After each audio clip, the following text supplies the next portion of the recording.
विरासत के अंदर औरत के साथ जुल्म हुआ है और विरासत के अंदर औरत को हिस्सा कम दिया गया है, यानी मर्द को जो है ना वो 2 हिस्से दिए गए हैं और औरत को 1 हिस्सा दिया गया है। तो इसका सादा सा जवाब ये है कि आप ये देखें कि औरत को 1 हिस्सा दिया गया है और मर्द को यानी लड़के को 2 हिस्से दिए गए।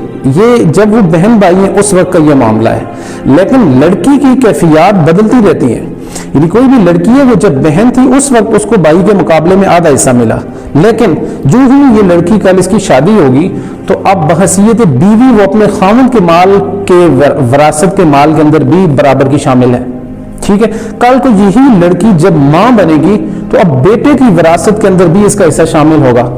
तो इसी तरह से फिर जहेज का जो मामला है, जहेज के अंदर भी जिन कुछ न कुछ अपनी हैसियत के मुताबिक वालिदैन लड़की को अलग से हिस्सा देते हैं। ठीक है, वो अपने इस्तेताअत के मुताबिक देते हैं, लेकिन लड़के का कोई जहेज नहीं होता। यानी लड़के को आपने आज दिन तक नहीं सुना होगा कि उसको भी बेचारे को किसी ने जहेज दिया हो। ये जहेज वाला मामला भी लड़की के लिए। तो इतने सारे हिस्से हैं, तो मैं तो ये समझता हूँ कि कुरान हकीम ने मर्द के मुकाबले में औरत को ज्यादा हिस्सा दिया है। अब मसला ये है कि औरत सिर्फ समझने से या वो कुरान को सही तरीके से उसने मुताला नहीं किया, अहदीस का उसने मुताला नहीं किया।